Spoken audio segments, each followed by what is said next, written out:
최경영의 최강 시사.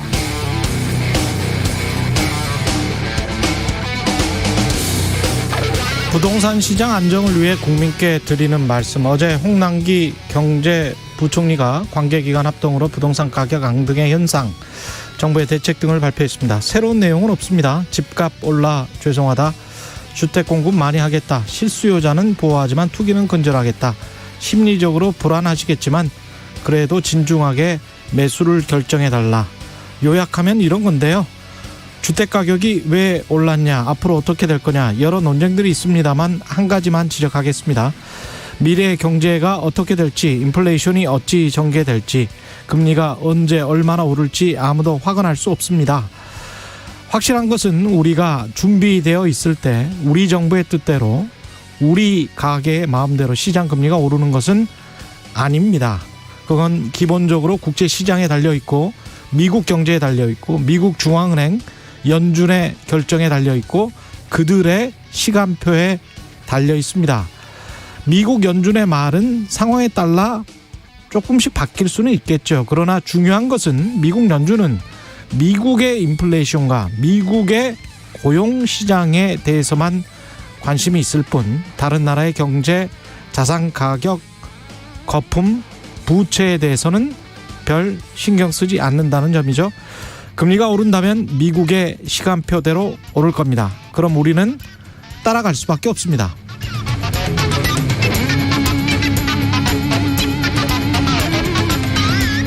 네, 안녕하십니까. 7월 29일 세상에 이익이 되는 방송 최경영의 최강시사 출발합니다. 저는 KBS 최경영 기자고요. 최경영의 최강시사 유튜브에 검색하시면 실시간 방송 보실 수 있습니다. 문자 참여는 짧은 문자 50원, 기본자 100원이 드는 샵9730, 무료인 콩 어플 또는 유튜브에 의견 보내주시기 바랍니다. 이제 일라디오 콩에서도 보이는 라디오 들을 수 있죠. 콩 앱 켜시고 일라디오 채널 화면 하단에 캠코더 마크 누르면 일라디오 생방송 보이는 라디오로 보실 수 있습니다. 오늘 1부에서는 윤석열 전 총장 국민캠프의 김병민 대변인 만나보고요. 2부에서는 더불어민주당 대선 경선 후보 릴레이 인터뷰. 오늘은 이낙연 후보입니다.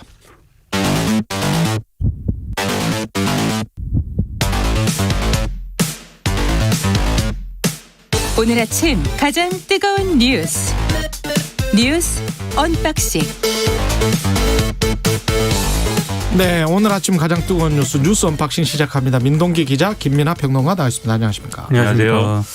예, 코로나 대유행 이거 오늘 1,600명대 계속 꺾이지는 않네요. 예. 어제 0시 기준으로요. 예. 신규 확진자 수가 1,896명으로 집계가 됐습니다. 수도권 이 거리두기 단계를 4단계로 상향한 게 지난 12일이거든요. 2주 정도 지금 넘게 지났는데 효과가 그렇게 기대에 미치지 못하고 있다, 이런 지금 지적이 나오고 있고요. 그래서 지금 방역 당국 판단을 보면 적어도 이제 급증세는 일단 멈췄다. 그래서 사실 정체 상태로 좀 들어섰다라고 판단을 하고 있는데, 문제는 이 정체 상태를 앞으로 감소세로 전환을 시켜야 되는 거 아니겠습니까? 한 2주 정도가 좀 중요하다, 이렇게 판단을 하고 있는데요.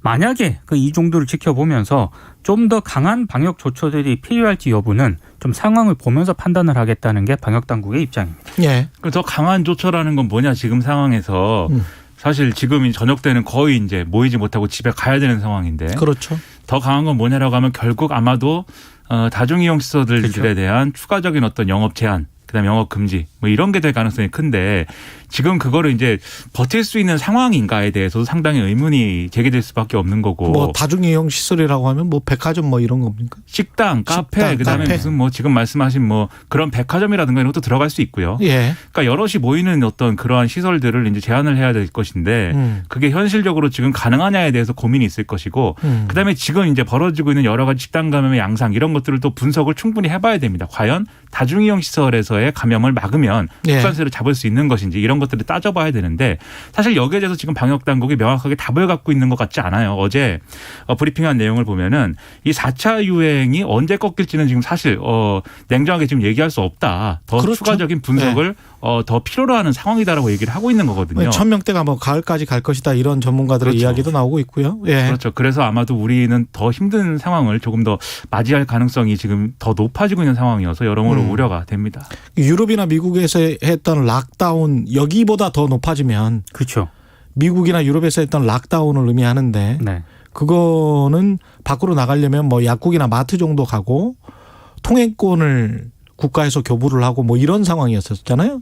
우리 예. 방역 당국이 그 정도까지는 하기는 어렵죠. 예. 힘들 것 같은데. 한국에서는 불가능하지 않나. 왜냐하면 예. 그런 정도의 이제 봉쇄도 이제 유럽 중에서도 이제 일부 국가하고 그다음에 호주의 경우에 이제 호주, 뉴질랜드 뭐 이런 데서 한 건데 그런 국가들도 사실은 이제 그 나라의 어떤 문화라든가 여러 가지 기반이라든가 이런 것들이 같이 이제 작용을 해서 우리처럼 이렇게 도시가 이렇게 밀집돼서 사는 그런 공간이 아닌 경우들이 있기 때문에 가능한 측면이 있었던 데다가 최근에 이 봉쇄를 다시 한다고 그러니까 싫다 그러고 지금 시위하지 않습니까?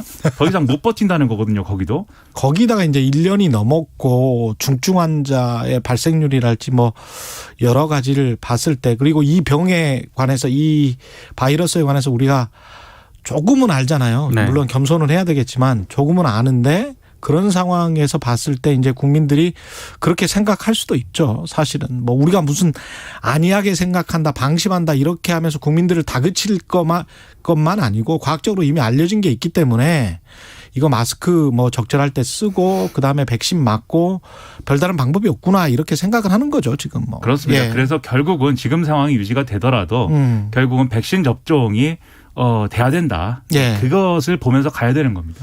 백신이 근데 이제 모더나가 어떻게 되는 겁니까? 원래 그 예. 어제 또 브리핑 내용에서 밝힌 걸 보면은요. 그 모더나가 공급 연기한 백신이 있지 않습니까? 예. 7월 물량 일부가 다음 주 국내로 들어온다고 합니다. 그래서 현재 진행 중인 50대 접종을 현재 일정대로 그렇게 계속 진행을 하기로 했고요. 만 18세에서 49세 연령층 대상 접종도 당초 계획대로 8월과 9월 이렇게 진행을 한다고 확인을 했습니다. 예. 그 보건복지부 장관하고요. 모더나의 생산 총괄 책임자 부회장 등이 이 백신 공급과 관련해서 협의를 가졌다라고 하고요. 일단 8월 물량도 차질 없이 공급하겠다고 우리 정부와 협의했다고 방역 당국이 밝혔습니다. 근데 문제는 이 백신 수급 불안이 계속 반복될 가능성은 있습니다. 이게 왜냐하면 계약을 맺을 때요. 예. 구체적으로 어떤 시기에 뭐 들어와야 된다 이렇게 계약을 맺은 게 아니라 분기별, 뭐 반기별, 연도별 이렇게 계약을 맺었다라고 하거든요. 그렇죠. 예. 그러니까 뭐 몇 주라든가 예. 뭐 한두 달 연기가 되더라도 계약을 위반한 게 아닙니다. 그러다 보니까 뭐 그쪽에서는 계약을 위반한 게 아니게 될 수도 있겠지만 우리 예. 같은 경우에는 백신 접종 일정이 일부 차질을 빚을 가능성은 앞으로도 남아 있는 게 좀 문제인 것 같습니다.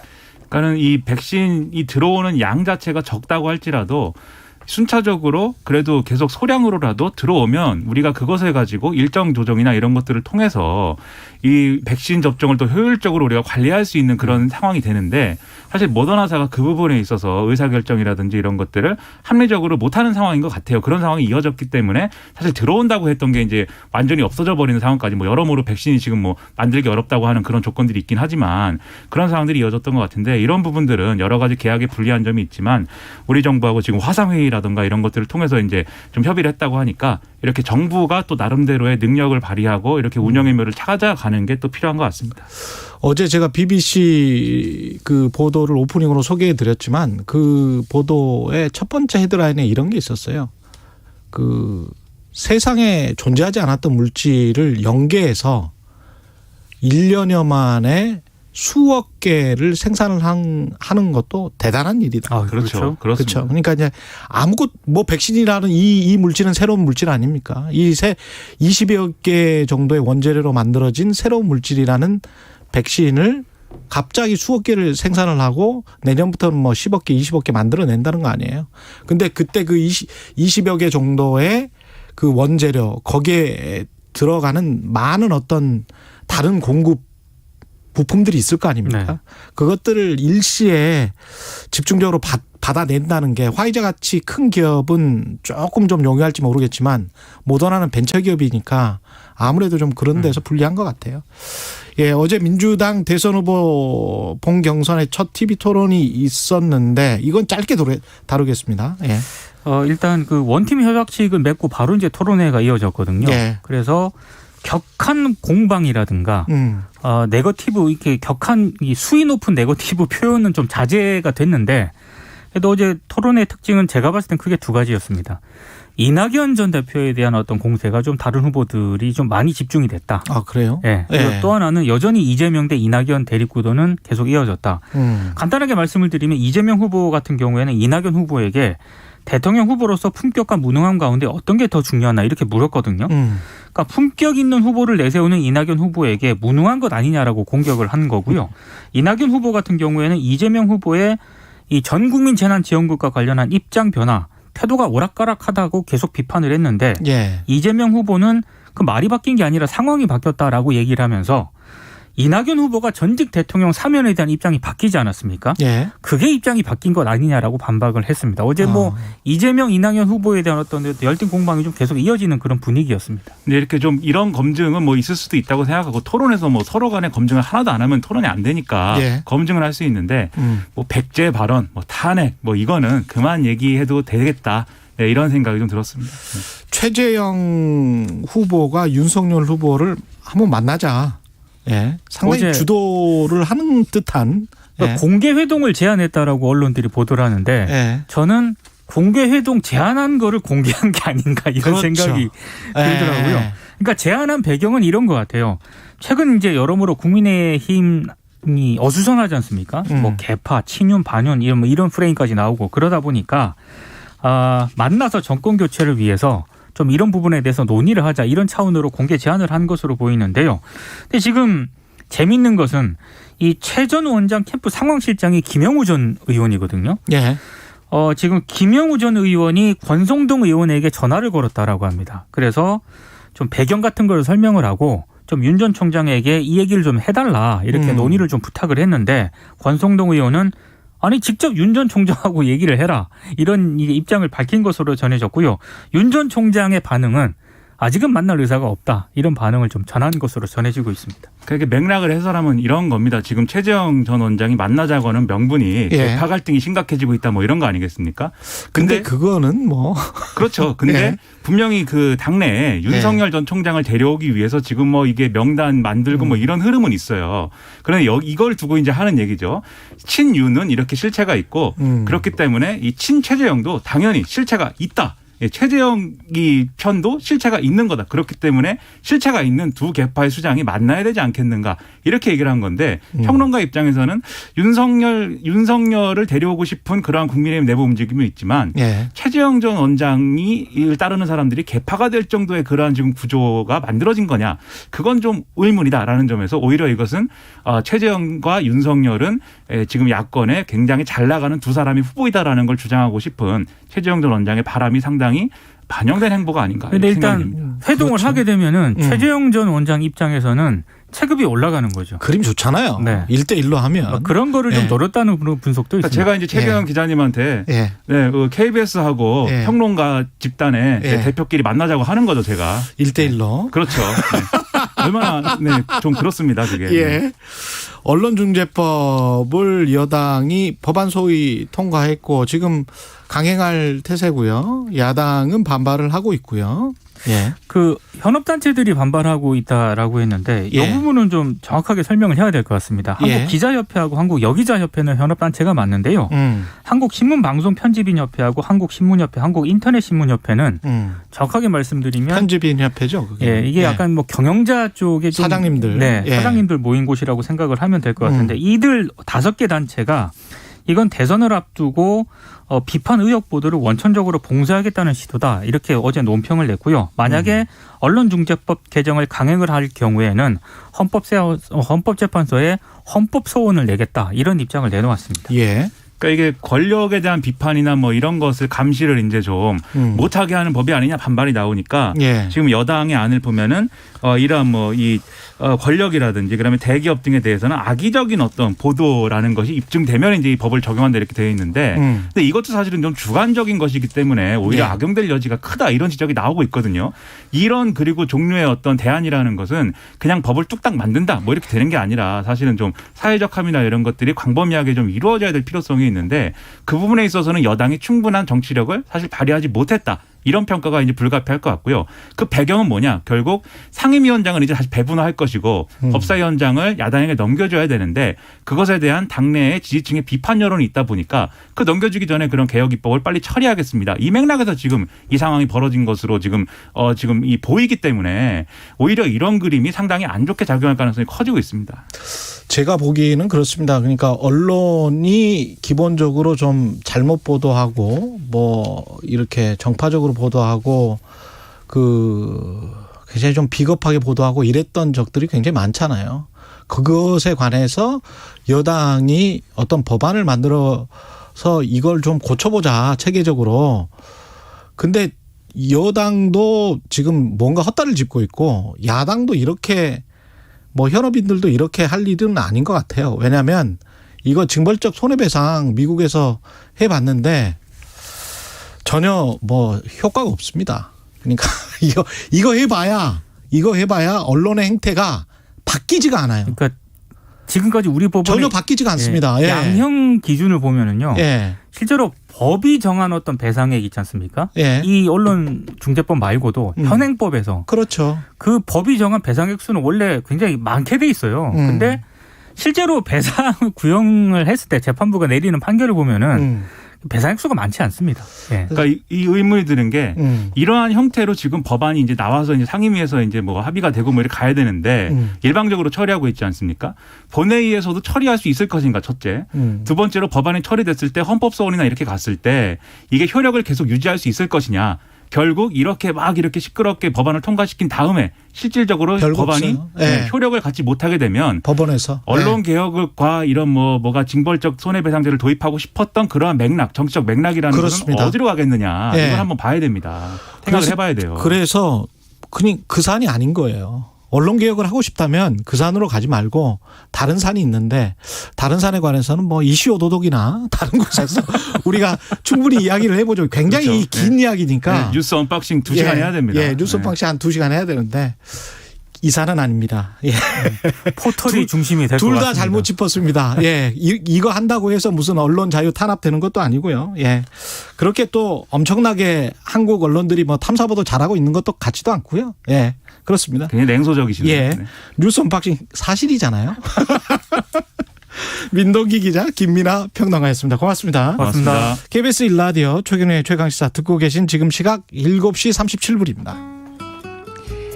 날씨 정보입니다. 서울 등 서쪽 지역 대도시와 남서해안, 제주도를 중심으로 열대야가 나타났습니다. 전국에 폭염특보 내려진 가운데 오늘도 낮 기온 35도 안팎까지 오르면서 무덥겠고요. 어제부터는 습도가 높기 때문에 가마솥 더위의 성격입니다. 건강관리에 유의하셔야겠습니다. 오늘 전국의 낮 기온 31도에서 36도의 분포로 서울은 34도로 예상되고 내일은 35도, 계속해서 무더위 열대야가 지속되겠습니다. 또 모레까지 동해안은 너울이 위입되니까 해안가 안전사고에도 유의하셔야겠습니다. 오늘 전국적으로 구름이 많이 낀 가운데 천둥, 번개 동반에 전국 곳곳으로 소나기가 내리겠습니다. 소나기 양은 5에서 40mm 정도가 되겠습니다. 지금 서울의 기온은 27도입니다. 날씨였고요. 다음은 이 시각 교통 상황 알아보겠습니다. KBS 교통정보센터의 김한나 리포터입니다. 네, 현재 요금소를 기준으로 남양주에서 양양까지 가는데 2시간 50분 정도 소요되고요. 서울에서 강릉까지는 3시간 30분, 또 서울에서 대구까지는 3시간 50분가량 소요되겠습니다. 먼저 경부고속도로 서울 쪽으로 부산 요금소 부근 다차로 하이패스 1차로에서 승용차 관련 사고를 처리하고 있습니다. 영락나들목부터 부산 요금소까지 영향받고 있고요. 이후로도 청주 부근 갓길에서 고장난 화물차를 처리하고 있어서 주의 운전하셔야겠습니다. 반대 부산 쪽으로는 잠원에서 서초까지 3km 밀리다가 서울 요금소에서 수원 나들목까지 11km 사이에 차들이 몰려 지나고 있습니다. KBS 교통정보센터였습니다. 오늘 하루 이슈의 중심. 당신의 아침을 책임지는 직격 인터뷰. 여러분은 지금 KBS 1라디오 최경영의 최강시사와 함께하고 계십니다.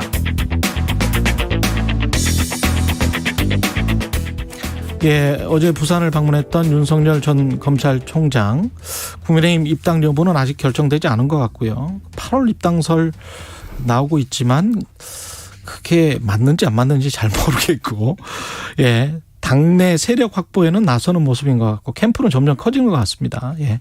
김병민 윤석열 캠프 대변인 나와 있습니다. 안녕하세요. 예, 안녕하세요. 반갑습니다. 윤석열 캠프 대변인으로 이제 가신 거예요. 그 네. 대변인은 몇 분이나 계세요? 저희가 기존에 이상록 대변인이 있었고요. 그리고 이번에 3명의 대변인이 합류했는데 예. 제가 합류했고 예. 또 우리 이두아 전 국회의원이 법률 전문가니까 예. 법률 대응을 하고 윤희석 예. 대변인이 현장에서 또 수행도 하고 이렇게 해서 좀 공보 기능을 강화했습니다. 왜 가신 거예요? 제일 어려운 질문인데요. 예, 왜 가셨는지. 그 고민들이 있었는데요. 예. 일단은 정당의 몸을 담고 또 정치라는 사람이니까 결국 대통령 선거에서 정권 교체를 위한 정권 획득을 하는 노력을 해야 되는데 누구와 함께 하느냐가 중요하지 않습니까? 예. 쭉 관망하고 있었던 상태였고 윤석열 후보가 전혀 모르는 상태인데 전화가 왔어요. 예. 그래서 밥을 한번 먹었으면 직접? 좋겠다. 네, 직접 예. 전화가 와서 밥을 먹고 한 여러 가지 얘기를 나눴는데 같이 얘기를 나누다 보니까 인간적인 매력이 좀 있더라고요. 예. 그리고 정치는 사실 아무리 똑똑한 사람이어도 그 사람이 혼자 자기 생각대로 끌고 가서 정치를 하게 되면 결국은 그 정치적 결과물이 별로 좋진 않았던 생각들이 나는데 예. 생각이 비슷한 사람들이 여러 전문가가 모여서 그들이 정치적 이상을 같이 구현하는 거잖아요. 그래서 함께 하기 위한 여러 가지 고민들을 얼마든지 할 수 있는 공간도 열고 또 주변의 사람들이 만들어주는 여러 가지 역할들도 수행할 수 있는 그런 열린 융통성들이 생각보다 많다라고 생각이 됐고 예. 윤석열 후보가 갖고 있는 기본적인 정치적 자산이 있습니다.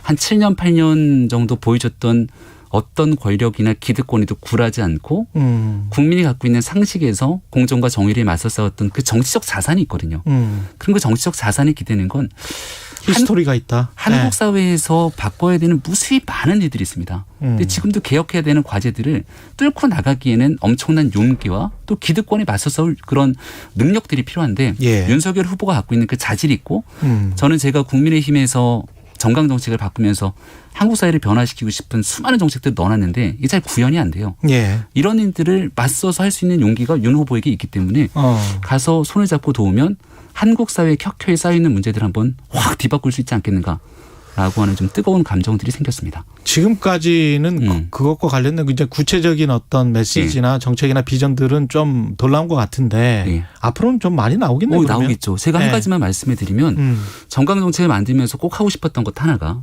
지난 윤석열 후보가 총장 시절 겪었던 수많은 일들 또 조국 전 장관을 통해서 드러났던 일들을 지켜보면서 청와대의 힘을 좀 많이 빼야겠다라는 생각이 강하게 들었고 청와대 권력의 핵심이라고 볼 수 있는 민정수석실 예. 여기 사정 기능을 갖고 막 움직이고 흔드는 것 지금도 이광철 민정비서관에 대한 이 엄청난 문제들이 있는데 결국은 이 사의 표명을 못 받고 있는 거잖아요. 예. 이런 애들을 지켜봤을 때 민정수석실을 폐지해야 된다.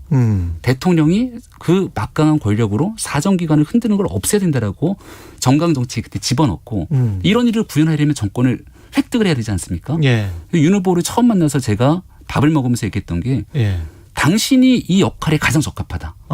예, 본인 스스로가 사정기관의 수장으로 있었고 그러면서 이런 여러 가지 폐해들을 다 지켜봤을 것이고 본인이 직접 대통령이 돼서 민정수석실을 과감하게 폐지할 때 대통령이 집중돼 있던 그 권력들을 내려놓을 수 있는 변화와 개혁에 한 걸음 다가설 수 있다 얘기하니까 그거 해야지 내가 평소에 갖고 있던 생각이고. 아 그래요? 네. 그리고 그렇게, 나서 예. 이번 주 월요일 문화일보 인터뷰인가에 아마 그 내용이 들어갔을 겁니다. 예, 그래서 이런 방식으로 지금 이제 한 가지를 내놓은 건데 대한민국 사회를 뿌리부터 변화시킬 수 있는 그 용기 있는 행동에 좀 여러 가지 지혜를 보태고자 합니다. 역시 프로가 들어가니까 메시지 전달이 좀 다르다. 지난번에 그 네. 대변인 나오셨었잖아요. 그 다음에 이제 뭐 한 일주일 안 돼서 사퇴하고 그랬었는데, 예. 확실히 메시지 전달은 다른 것 같습니다. 김병민 그 대변인은 잘 데려가신 것 같아요. 근데 이직인지 아니면 자회사 파견인지 이게 지금 명확하지가 않습니다. 네. 예, 그래서 이직이든 자회사 파견이든 네. 기존에 있었던 직장에게 뭐 전화 와서 만났다고 네. 바로 갈 수는 없는 거잖아요. 기존 직장한테도 뭐라고 이야기는 했을 것 같은데. 고민이 필요한 지점이 있죠. 예. 그리고 이게 기존 직장에게 사실 다른 직장에 가갖고서는 기존 직장을 이렇게 해하게 만드는 거면 참 나쁜 일일 건데 예. 밖에 있는 직장이 아니라 이 직장을 훨씬 더 튼튼하고 세계 최고 인류 회사를 만들기 위해서 꼭 필요한 사람이 있어요. 그 사람과 함께 이 직장을 키우기 위해서 뭔가 필요한 일이 있다면 저는 용기 있게 움직여야겠다고 생각했습니다. 키워서 상장시키겠다. 뭐 정확한 표현일 수 있는데 상장을 하려면 더 많은 사람들이 자본도 끌어와야 되는 것 아닙니까? 그래서 제가 곰곰하게 모의사 입장에서는 좋을 수밖에 없는 거죠. 그래서 그렇게 되면 이거를 정당 정치의 근간을 훼손한 건 아니냐 비판하는 분들도 있어서 제가 우리 대한민국 국립국어원 표준국어대사전에 정당의 의미를 한번 찾아봤어요. 정치적 주의나 생각이 같은 사람들이 정권을 획득해서 그 이상을 구현하는 일. 이게 딱 나와 있는 정당의 정의 아닙니까? 핵심은 뭡니까? 정권을 획득해야만 정치적 이상을 구현할 수 있는 거예요. 그리고 정치적 주의나 생각은 밖에 있는 윤석열 후보나 국민의힘 크게 다르지 않다고 봅니다. 근데 윤석열 후보가 정권 획득에 반드시 필요한 현재 역할을 하고 있기 때문에 그 이상을 함께 펼치기 위해서 갔다 이렇게 좀 우리 이준석 대표를 비롯해서 넉넉하게 이해해 주시기를 꼭 부탁드립니다. 밖에서 난리 났습니다. 지금 물어볼 게 많은데. 빨리빨리 하라. 워낙 말씀을 잘하시니까 입당은 지금 8월 10일 뭐 이런 이야기가 나왔는데 그건 아닌 것 같죠 지금. 날짜 정해진 게 아무것도 없고요. 아무것도 없고. 후보의 결심이 제일 중요한데 제가 봤을 때는요. 이게 정무적인 판단인데 이준석 대표도 8월 말 9월 초에 경선 버스 출발한다고 하잖아요. 지금 아직 7월 말이니까 한 달이 넘는 시간이 남았습니다. 우리 지난 일요일 치맥 회동을 통해서 이준석 대표랑 든든한 기본적인 신의는 다져놨어요. 걱정하지 마. 우리 다 함께 할 거야. 웃으면서 대동소이 얘기하지 않았습니까? 그럼 남은 한 달 기간 동안은 며칠에 입당하냐 언제 입당하냐는 소모적인 논쟁입니다. 그 기간 동안은 사람들이 얘기하는 건 어떤 나라를 만들 거냐에 대한 궁금증. 윤 후보는 윤 후보대로. 국민의힘의 수많은 주자들은 국민 속으로 들어가서 그 내용들을 서로가 경쟁을 하고 8월 말이든 9월 초든 더 크게 손에 잡을 때만이 국민들이 눈을 크게 뜨고 지켜보는 거거든요.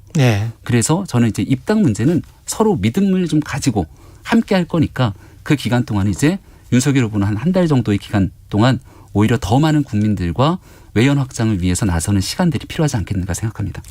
8월 말이든 9월 초든이라고 말씀을 하셨는데 8월 말이든 9월 초든이 이게 마지막 데드라인입니까? 아니면 더 늦춰져서 11월이나 이렇게 갈 수도 있습니까? 근데 그렇게까지 가게 되면 아마 이준석 대표가 화가 많이 날 거예요. 대동소이. 그래서 저도 뭐 최종 결심은 후보의 몫이니까 후보의 몫으로 남기고 참모들은 조언을 해야 되는 역할인데요. 정치는 서로 그래도 현실에 뿌리를 두고 여러 가지 이해들을 좀 조정해야 되는데 일단은 이준석 대표를 존중하면서 함께 가야 되는 거니까 그렇게 늦춰지지는 않을 거라고 저는 개인적으로 생각합니다. 그럼 8월 말이나 9월 초는 경선 버스를 확실히 타는 것이고 만약에 더 늦춰진다면 그러면 이제 저를 징계하고 제명하겠다라고 하니까 제 목도 함께 걸려 있습니다. 김종인 전 위원장은 입당 자체는 크게 중요하지 않다. 지지율 유지에 중점을 둬야 된다. 이렇게 조언을 했다고 하는데. 정확한 조언이죠. 무슨 조언이냐면 김종인 위원장이 방점에 찍고 있는 건 지지율입니다. 이 얘기를 했을 때가 아마 한참 지지율이 좀 하락하고 있었던 때였고 캠프가 본격적으로 보강되기 전의 일입니다. 그러니까 사람들이 어떤 얘기를 하냐면 지지율이 떨어지면 그 지지율 떨어지는 걸 막아주기 위해서 서둘러 입당할 거야. 이런 얘기를 했는데 그게 아니라는 얘기인 거죠. 그러니까 더 중요한 건 지지율이 떨어지는 국면에서는 입당을 하더라도 입당해서 더 떨어질 수 있는 거죠. 그렇죠. 그거보다 훨씬 중요한 건 왜 사람들이 윤석열이라고 하는 사람에게 기대감을 갖고 있는가. 이 내용들을 분명히 인지하고 밖에서 국민들에게 새로운 희망을 줄 수 있는 내용들을 든든하게 다져놓으면 그 다음 입당 등에 대한 문제는 자연스럽게 풀리게 된다. 선후의 관계를 얘기했다 생각합니다. 8월 말 9월 초까지 그렇다면 내용이나 메시지 전달에 중점을 둘지 아니면 또 다른 외연 확장도 계획돼 있습니까? 저는 충분히 그 일을 같이 만들어야 된다고 생각합니다. 두 개를 병행한다. 캠프에서 제가 늘 얘기하는 건 저 같은 사람들도 들어왔지만 국민의 당 출신의 호남 광주를 지역구로 두고 있는 김경진 전 의원이 하면은 굉장히 고마웠거든요. 그리고 과거 2016년 국민의당이 사실 호남 지역 전석을 거의 쓰다시피 하지 않았습니까?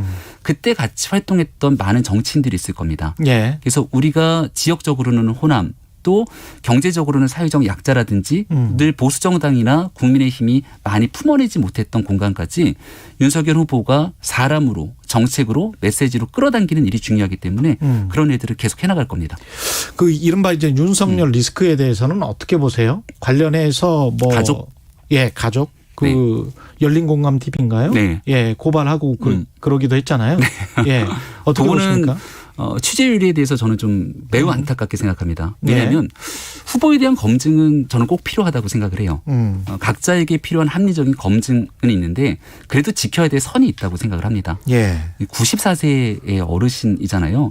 그래서 결국 오죽하면 해당 변호사가 어머니의 치매 진단서까지 떼서 그 내용들을 공개하는 상황까지 오겠습니까? 예. 검증이라는 이름으로 누군가에게 또 다른 2차, 3차 가해가 이어져서는 안 된다는 기본 원칙. 특히 언론의 취재윤리는 반드시 좀 지켰으면 좋겠다. 지난번 공영방송의 문제도 그런 비슷한 맥락들이 있었거든요. 공영방송에서 어떤 일이 있었죠? MBC에서 취재하는 과정 속에서 신분을 속였다. 그 문제. 이제 그런 측면들까지 고려했을 때 기본을 좀 지켜가면서 그리고 제일 중요한 건 후보에 대한 검증이고 가족에 대한 검증이기도 하지만 윤석열 후보가 좀 뒤늦게 장가를 갔던 상황이지 않습니까? 예. 그래서 장가가기 한참 전에 있었던 남남으로 있었을 때의 가족의 문제까지 끄집어서 검증하는 부분들은 이게 심각한 사회의 위법적 문제라면 모르겠지만 좀 작은 지엽적인 도덕적 해이라든지 이런 문제까지 꺼내기 시작하면 아마 대통령 선거에서 정말 중요한 일을 묻기보다는 방향이 엉뚱하게 갈 수 있거든요. 그렇죠. 그래서 그 후보들마다 각자의 검증은 필요하지만 네거티브와 검증 사이에서 국민의 눈높이를 맞췄으면 좋겠다는 게 제 생각입니다. 이게 약간 좀 회색지대에 있는 영역이 좀 있어요. 왜냐하면 김건희 씨 같은 경우에 윤석열 그 전 총장의 부인이 직접 그런 말을 해버려 가지고 그 뭐 그런 일이 없었다라는 그런 이야기를 한 다음에 그 이후에 사실은 양재택 전 검사 같은 경우에 그 약간 좀 이상했잖아요. 유럽 여행도 그렇고 그 다음에 그 김건희 씨의 어머니가 또 돈을 붙인 것도 그렇고 이런 것들은 다 이제 팩트로 확인이 된 거기 때문에 그런 것들과 관련해서 직접 양재택 씨의 어머니에게 물어본 거잖아요. 그리고 난 다음에 양재택 전 검사는 어머니가 치매다 이렇게 이야기를 한 거잖아요. 그러니까 팩트를 보면 양재택 전 검사는 계속 부인을 하고 있는 것이고 그리고 관련된 증빙 서류랄지 그다음에 어머니가 치매인데 그런 이야기를 할 수 있을까는 모르겠습니다만은 하여간 관련해서 비슷한 이야기를 하고 이건 좀 이상하기 때문에 그러니까 거기에서 필요한 부분이 있다면 양 변호사에게 여러 가지 부분들을 확인하고 묻는 일들을 해야 되는데 그거를 확인하는 수단 속에서 집에 들어가는 그 과정에서의 그 신분을 속인다든가 아니면 앞서 말씀드린 것처럼 94세의 어르신입니다. 그리고 그분이 여기에 대해서 치매를 또 앓고 있다고 이런 얘기를 하는 게 사실 쉬운 일이 아니잖아요. 그런 내용까지 있는 그대로 다 공개를 사실 그분이 대통령 후보로 나온 것도 아니고 그런 상태에서 어머니가 알아 누우셨다는 거지 않습니까? 그 노모가. 그러니까 이런 일들이 발생되는 부분들이 과연 적합한 일인가. 그리고 여기에 대한 검증이라는 건 또 아내와 관련된 문제 속에서 뭐 그런 제 입으로 담기 어려운 그런 얘기들인데 이런 게 과연 국민들에게 그렇게 시급하게 반드시 검증돼야 되는 문제인지 등에 대해서는 충분한 판단들이 더 있을 거라고 봅니다. 오케이, 알겠습니다. 최재형 전 감사원 최재형 후보라고 다 할게요. 최재형 후보가 윤석열 후보를 만나자고 했는데 만나자고 한 의도는 좀 보이고 어떻게 보세요? 1대1로 이제 나도 대접받고 싶다 윤석열과 뭐 이런 의도인 것 같은데. 최재형 후보님 훌륭하신 분입니다. 그리고 국민의힘의 입당에서 여러 정치 행보들을 잘 펼쳐나가고 계시고 또 지난번 첫 번째 행보에서도 봉사활동하시면서 여러 행보들을 잘 이끌어 가실 거라 보고요. 윤 후보 입장에서는 최재형 후보든 또 국민의힘의 여러 대선 주자든 유력한 정치인이든 만나자고 하는 사람들의 연락들이 계속 올 텐데 언제든지 적절한 때와 시기가 오면 그분들을 다 만나지 않겠습니까? 다만 지금은 부산의 민생 현장도 다녀오면서 여러 사람들의 목소리를 특히 국민의 목소리를 경청하고 이 내용을 담고 있는 그런 시간이니만큼 후보의 시간도 좀 존중해 줬으면 좋겠다는 생각입니다. 마지막으로 윤석열 전 총장이 드루킹 댓글 조작 사건 관련해서 국민은 김경수 전 경남지사가 주범이 아니라고 생각한다. 드루킹 사건에 광범위한 공모를 밝혀내야 한다. 이렇게 이야기를 했는데요. 국민 예. 캠프라고 명칭하면서 사실 국민을 많이 강조하고 있고 대법에서 최종 유죄 확정 판결이 됐는데 예. 공모관계가 입증되지 않았습니까? 예. 이로 인해서 피해를 입은 사람도 있고 예. 안철수 전 대표가 본인이 최대 피해자다 이렇게 안철수 대표가 얘기하기도 하던데 예. 또 혜택을 입은 사람들도 분명히 존재하겠죠. 예. 여기에 대해서 어떤 일들이 과연 발생했는지에 대한 사실관계 입증이 필요하다는 국민들이 적지 않을 겁니다. 근데 이 일을 밝히는 게 중요한 이유는 이런 정치적 주장과 메시지가 계속 있을 때만이 예. 지금도 어디선가 대통령 선거 국면을 앞두고 포털이나 이런 여론에서 불법적인 행위로 여론을 조작하는 행위에 대한 경종을 울릴 수 있거든요. 그런 두 가지 측면이 함께 포함되어 있다고 생각합니다. 시간이 한 30초 남았습니다. 네. 김종인 전 위원장은 예. 지금 어떤 고문 같은 그런 역할이 휴가 중에 계십니다. 휴가 중에 계십니다. 그 두 번 정도 윤 전 총장 만났다고 하는데. 근데 참 김종인 위원장과의 네. 만남에 대해서 여러 가지 해석들이 나오는데 일단 7월 초에 식당에서 조우했다라고 하는 거는 크게 부인하지 않는 상황인 것 같아요. 예. 우연히 조우했다까지 나왔는데 예. 그 우연히의 내용들을 또 여러 가지 버전의 해석들이 기사화되고 있는 것 같은데 예. 정확한 건 사실 관계를 할 수 있는 당사자의 확인이 안 된 것 같습니다. 예. 위원장 휴가 끝나고 돌아오면 예. 윤석열 후보도 찾아뵙겠다라고 했으니까 두 분의 공개적인 만남 때 물어보시죠. 김병민 윤석열 캠프 대변인이었습니다. 고맙습니다. 고맙습니다. 네.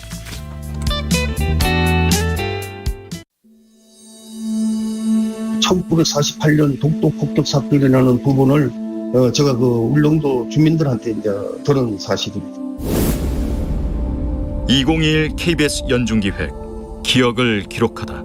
73년 3년 전의 일이라 그 한 24명이 아버지는 같은 6명은 시체를 못 건지고 나머지는 그 시체를 찾아가지고 돌아간 분 이렇게 돼가 있고 3년째 제가 이제 위족 대표로 가서 제사를 지는데 아직까지 내가 그 구석에 지금 비석이 세워져 있는 걸로 알고 있습니다. 그런데 그 비석 자체가 분명히 미 공군 독도 어민 폭격 사망 위령기라는 이 표시되어 있어야 되고 그다음에 그 하부에는 그 돌아가신 사람들의 이름이 거기에 세워져 있어야 됩니다. 그래야지 옛날에 이 분들이 이렇게 돌아갔구나 하는 거를 가설지게 보고는 제가 죽더라도 우리 아들도 센터판에 물 한 이라도 떠놓고 인사는 하지 않을까 해서 지금 현재 일본에서 자꾸 독도가 자기 땅이라 그러니까 이게는 분명히 우리 대한민국 땅이고 바로 잡아서 정부 차원이나 모든 게 이게 좀 해주는 것이 제가 제일 바라는 바입니다. 미군 독도 폭격 사건으로 희생된 김해도 씨 아들 김상복 씨는 말합니다. 1948년 6월 아직 남한 단독 정부가 수립되지 않았던 그 혼란의 시기를 틈타 미군은 우리 땅 독도를 폭격 연습장으로 사용했습니다. 이 배경에는 독도의 영유권을 주장하고자 한 일본의 계략이 숨어 있습니다. 미군의 기총소사 사실과 일본의 계략을 명확히 밝혀내지 않았기에 사건은 비극으로 남겨졌고 아픔은 지금까지 이어지고 있습니다. 당신과 대한민국의 기억, KBS가 기록합니다.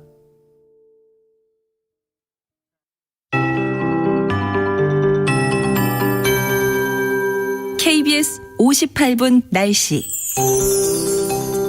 밤사이에 서쪽 대도시와 해안을 중심으로 열대야가 관측됐습니다. 오늘 아침 최저 기온 27도였던 서울, 오늘 한낮에 34도까지 오르겠습니다. 대부분 지역에 폭염특보 내려진 가운데 폭염경보 해당 지역의 비중이 더 높습니다. 이 가축폐사 온열질환 잇따르고 있는데요. 건강관리와 농수축산물 관리에 유의하셔야겠습니다. 오늘도 무더위 속에 수도권을 비롯한 전국 곳곳으로 소나기 소식이 있습니다. 전국적으로 구름이 많이 낀 가운데 천둥, 번개 동반의 소나기가 내리는 곳이 많겠습니다. 오후부터 내일 새벽까지 5에서 50mm 정도 강우량 예상되고 있습니다. 내일도 이 수도권과 충청, 전북 지역으로 5에서 40mm 정도의 소나기가 내리겠습니다.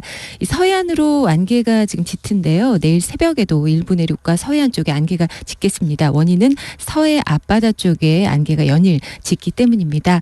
그리고 동해안의 너울성 파도 오늘도 유의하셔야겠습니다. 오늘 낮 최고 기온은 서울, 대전, 전주 34도, 강릉 33도 등 30도에서 36도의 분포를 보이겠습니다. 오늘 오존 농도도 상당히 높습니다. 수도권과 충남 지역으로 높고 자외선 지수는 매우 높은 단계입니다. 지금 서울의 기온은 27.7도입니다. KBS 58분 날씨 강혜정입니다.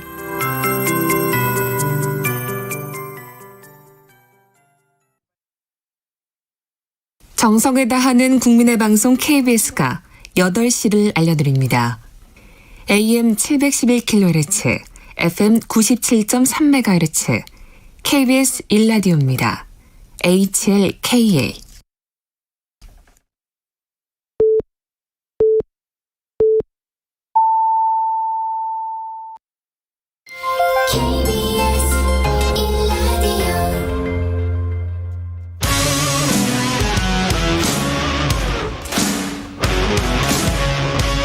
오늘 하루 이슈의 중심 최경영의 최강 시사.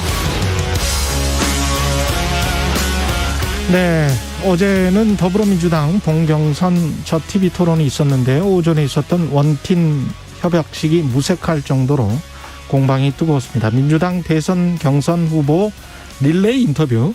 오늘은 이낙연 후보 만나보겠습니다. 이낙연 후보님 직접 나오셨습니다. 안녕하십니까? 네, 안녕하세요. 예. 어제 TV 토론 같은 경우는 어떻게 자평하십니까? 예. 예, 많이 자제하는 분위기였지요. 그러나 언론이 보시기에는 원팀 협약 잉크도 마르기 전에 또 티격태격 이런 제목이 나올 거라고 예상은 했습니다. 예. 네. 어제 KBS 9시 뉴스도 그렇게 리포트를 한 것 같은데. 예. 예. 원래는 코로나 극복을 위한 경제정책이 토론의 주제였는데. 네네. 무늬만 질문인 공격이 계속됐다. 뭐 이렇게 묘사를 하더라고요. 근데 예. 이재명 지금 지사와 아무래도 지지율에서 경합을 벌이고 네. 있기 때문에 어떻습니까? 그 과거에 뭐 며칠 전에 계속 오갔던 그런 내용들, 백제랄지 뭐 이런 내용들은 이미 이제 풀어진 겁니까? 어떻게 된 겁니까? 그러길 바랬습니다마는 예. 실제로는 그렇게 안 됐지요. 예. 네, 상대 후보께서 예. 오히려 이쪽이 흑색 선전이다, 책임져야 한다. 그게 마지막 발언이 되셔서 정리가 되지 않고 오히려 문제가 계속되는 상황이 됐죠. 그 앞으로도 또 나올까요? 그러지 않기를 바랍니다. 않기를 바라고요. 예. 그 주고받고 해서 뭐가 남겠습니까? 상처만 깊어지죠. 예. 네. 그럼 먼저 제기는 안 하실 거예요? 관련해서는? 제가 어제 말씀드렸던 것이 정리됐으면 하는 방향이었어요. 예. 네, 지역 구도라는 것은 우리 사회의 오래된 상처인데 예. 상처를 대할 때는 아픈 사람 입장에서 대하는 것이 옳다. 네, 그 말씀을 드렸지요. 예. 네, 그런 점에서 서로 자제해야 되고 저 또한 그런 점에서 신중해야 한다. 이런 말씀을 드리고 그런 선에서 매듭지어지기를 바랬는데 결과는 그렇게 안 됐습니다. 그러면 그 이전에 있었던 무슨 적통 논란이랄지 이런 것들도 어느 정도 자제한다 다 이런 분위기인가요? 어떻게 됩니까?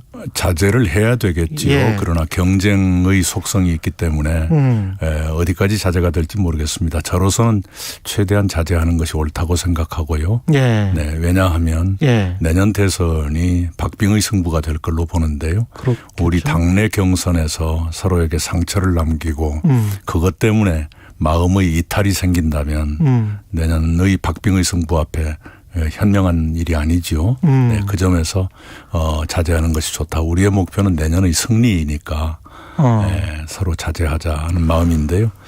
또 이 상대적인 거라서 특히 가짜 뉴스가 나오거나 이렇게 되면 그대로 가만두어서는 안 되죠.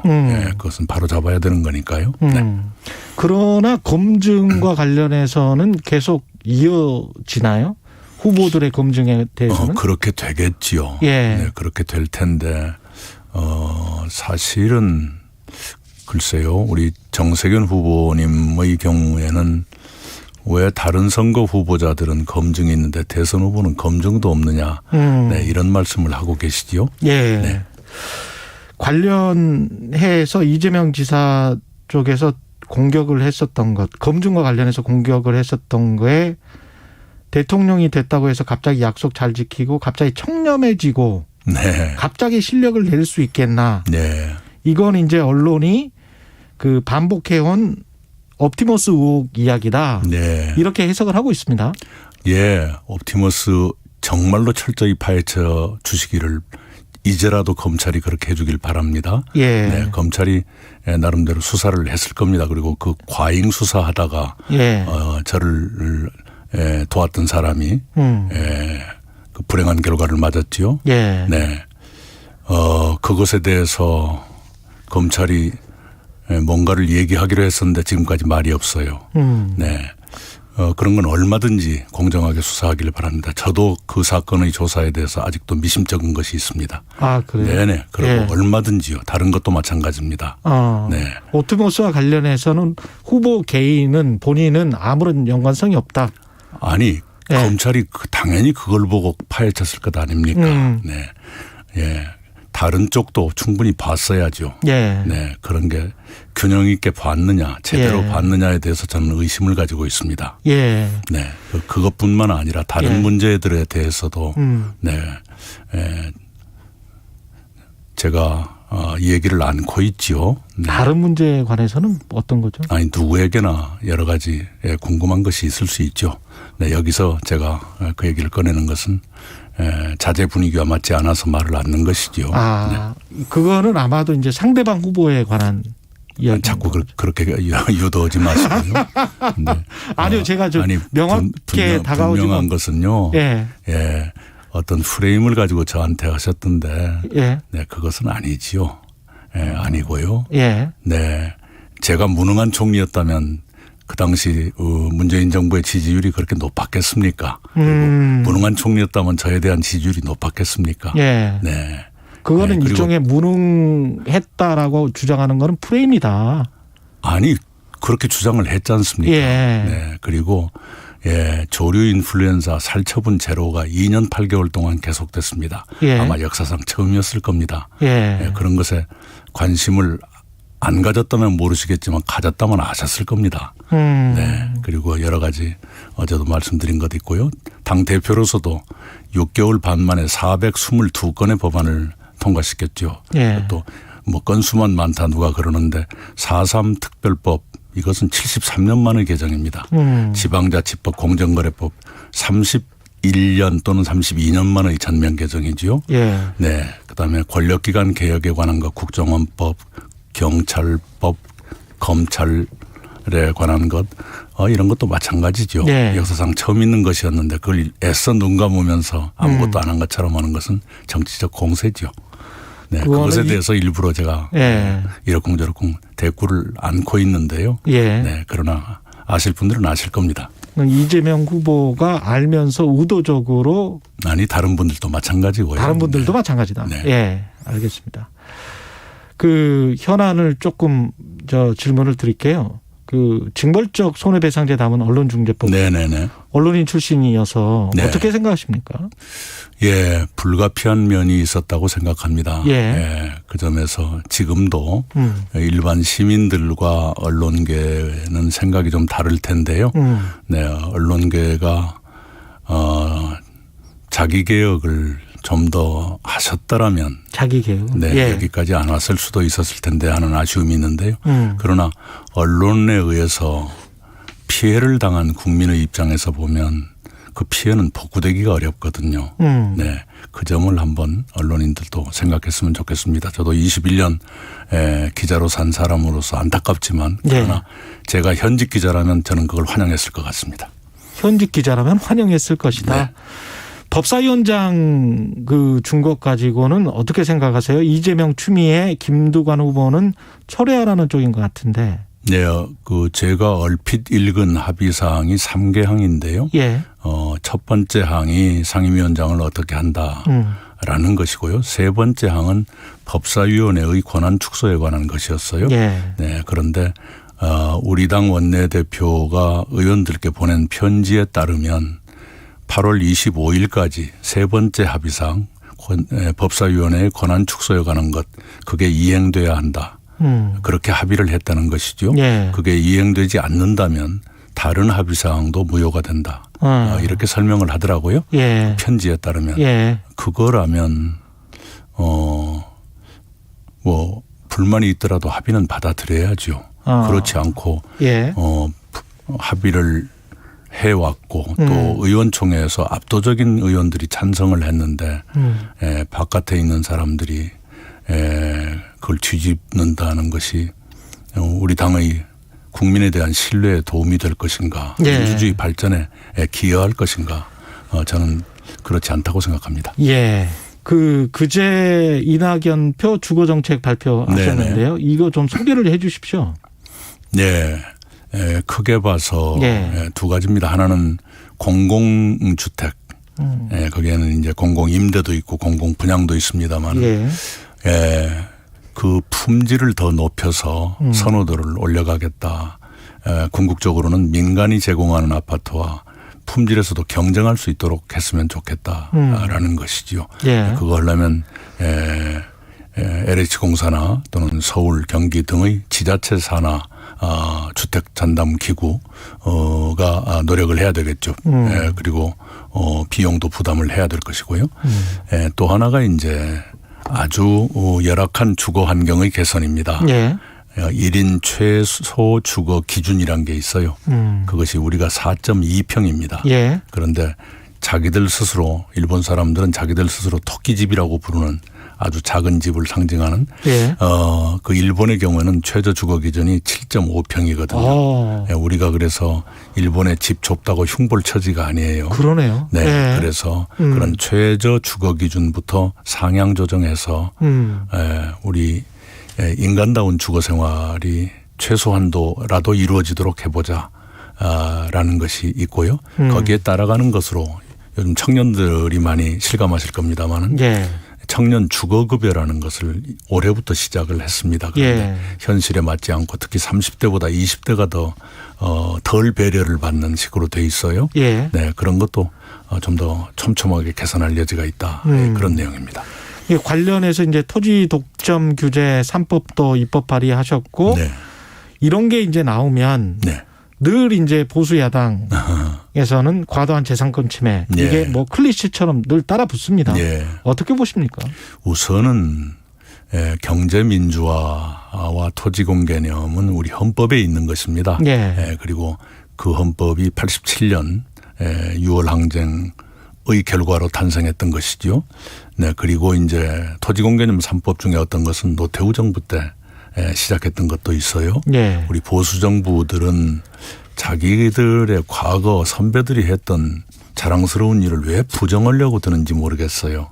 네, 그러지 않았으면 좋겠습니다. 예를 들면 노태우 정부의 북방 정책이 남북관계 개선에 획기적으로 기여했거든요. 예. 그런 걸 자꾸 부정하니까 보수 정당들이 설당이 점점 좁아지는 것 아닌가 생각하는데요. 네. 새로운 것은 아니고요. 헌법에 이미 토지공개념이나 경제민주화는 있습니다. 단지 그것을 법적으로 뒷받침하자라는 것인데요. 네. 예, 세 가지입니다. 하나는 택지 소유 상한이라고 소유를 아예 금지하는 것이 아니라 예.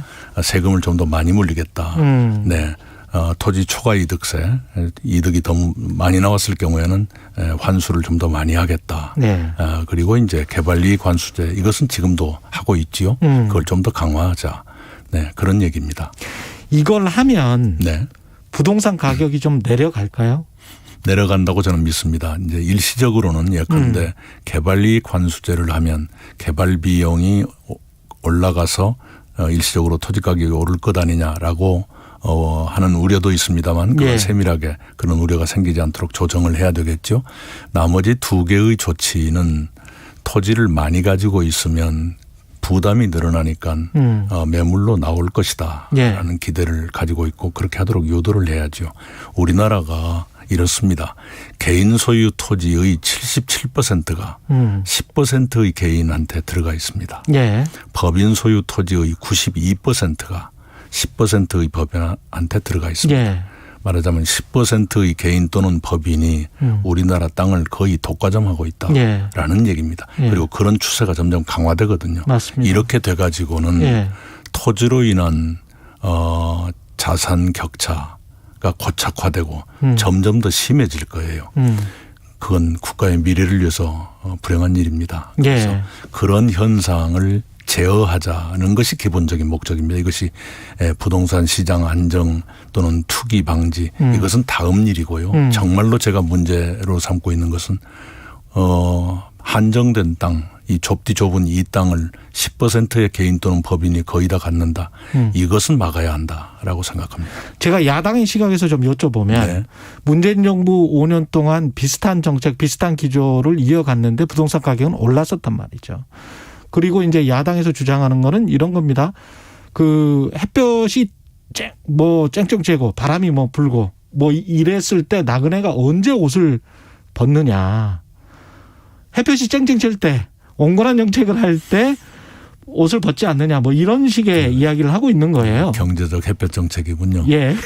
그런데 보수 정부가 그거 했던 것이 그다지 효과를 내지는 못했었습니다. 예. 그리고 그때마다 세금을 낮추고 완화한 것이 그 다음 정부한테 큰 짐이 됐지요.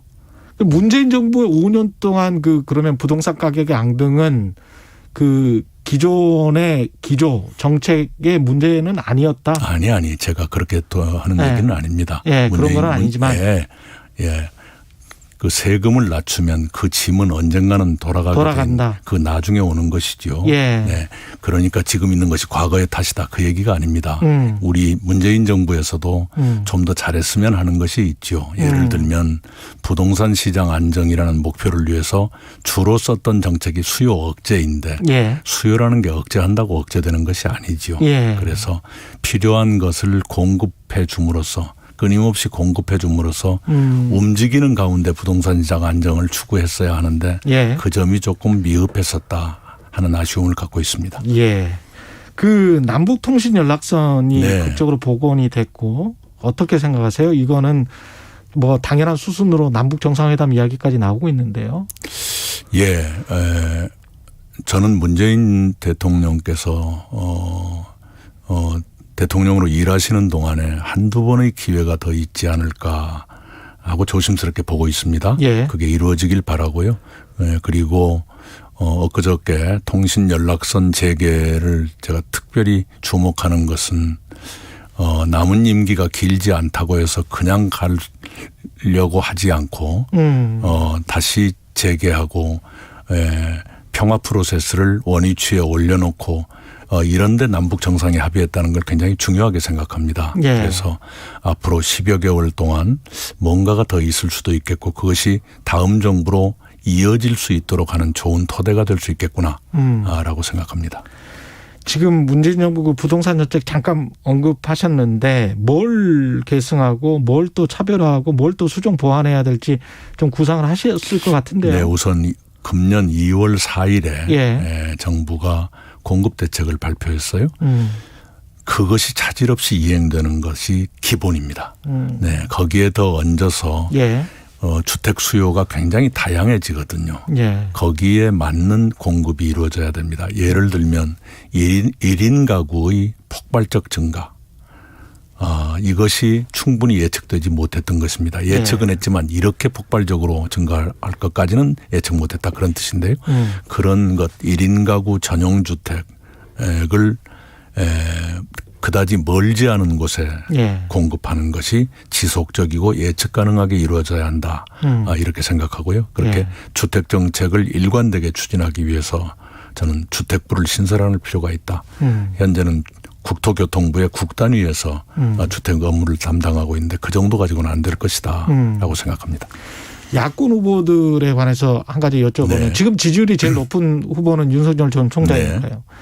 어떻게 보십니까? 한 3개월 정도 본인의 내공을 충분히 보여줬고 그게 대통령감이다라고 보십니까? 어떻게 보세요? 오히려 준비 부족을 여과 없이 보여주고 계신다라고 생각합니다. 발언도 이상하고 또 움직임도 그렇지요. 그저께는 국밥집에서 낮에 소주를 마시고 계시던데 방역 지침을 충실히 지키고 계시는지 좀 조심스러워요. 발언도 이상하다는 점은 어떤 게 구체적으로? 예를 들면 일주일에 120시간을 노동해도 좋다는데 아무리 계산해도 아무리 일을 좋아해도 그것은 거의 무리 아닌가요?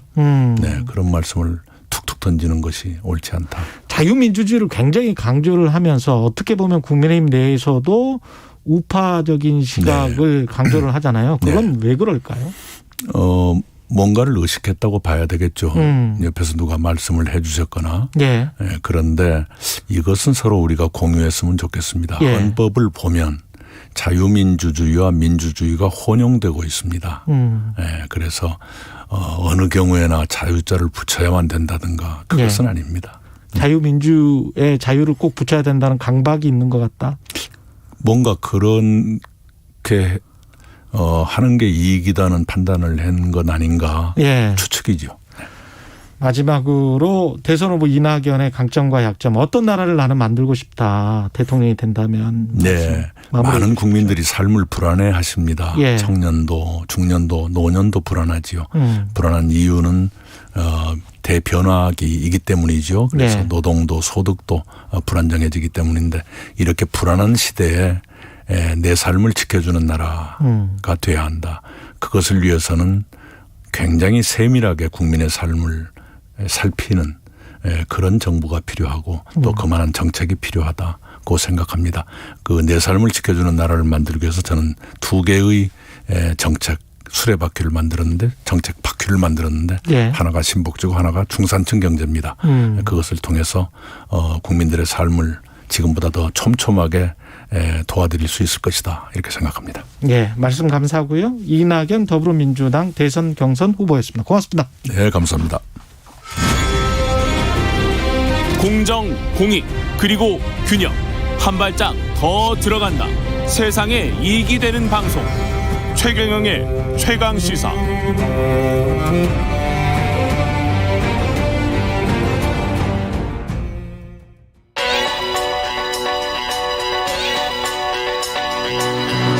최강시사 서영민의 눈.